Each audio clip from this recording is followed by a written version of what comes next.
ఉగాది రోజు గురుగారు మనం కొత్త బట్టలు ధరించడం వెనకున్న శాస్త్రం ఏంటంటారు? అది ఎప్పుడూ కూడా ఏంటంటే ఇంటి అల్లుళ్ళని తీసుకుని అలాగే ఇంట్లో పరివారం ఎవరైతే ఉంటారో పూర్వం మనకేంటంటే ఇప్పటిలాగా డబ్బులు ఇచ్చి మంగళ దగ్గరికి వెళ్ళటం, డబ్బులు ఇచ్చి చాకల దగ్గరికి వెళ్ళటం లేకుండా మనకి ఇంటి పురోహితుడు ఉంటారు. పంట రాగానే ఫస్ట్ బస్తా అక్కడ ఇస్తాం. అలాగే ఇంటి చాకలు ఉంటారు, ఇంటి మంగలు ఉంటారు, ఇంటి పనివారు ఉంటారు. వీళ్ళందరికీ ఏమిటంటే మనం ఉగాది రోజు వాళ్ళందరికీ కూడా కొత్త వస్త్రాలు ఇవ్వాలనేటువంటి ఆచారం. అట్లాగే మన ఆడపిల్ల ఎక్కడికి వెళ్ళినా సరే అత్తారింటికి వెళ్ళినప్పుడు మొదటి 4-5 సంవత్సరాలు మనం ఇంటికి పిలుచుకొని అల్లుడికి అమ్మాయినికి సంతోషపెట్టడం అలవాటు కాబట్టి వాళ్ళందరికీ నూతన వస్త్రాలు ఇవ్వాలనే సాంప్రదాయంతో వాళ్ళకిస్తూ మనం కూడా కొత్త వస్త్రాలు కట్టుకుంటాం అనేది వచ్చింది. ఇవ్వటం కోసం వచ్చింది, కొత్త వస్త్రాలు పెట్టడం కోసం వచ్చింది తప్పితే ఇది ఆచారం. గురుగారు, ఉగాది రోజు అసలు మనం ఏ దేవునికి పూజించాలి? చాలా మందికి ఉన్న సందేహం ఇది.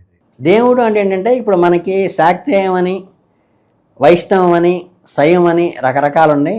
మీరు ఏ ఆచారంలో ఉన్నా, ఏ సాంప్రదాయంలో ఉన్నా మీకు ఇలవేల్పు ఒక ఆయన ఉంటాడు. ఖచ్చితంగా ఇలవేల్పు దైవాన్ని పెట్టుకోవాలి.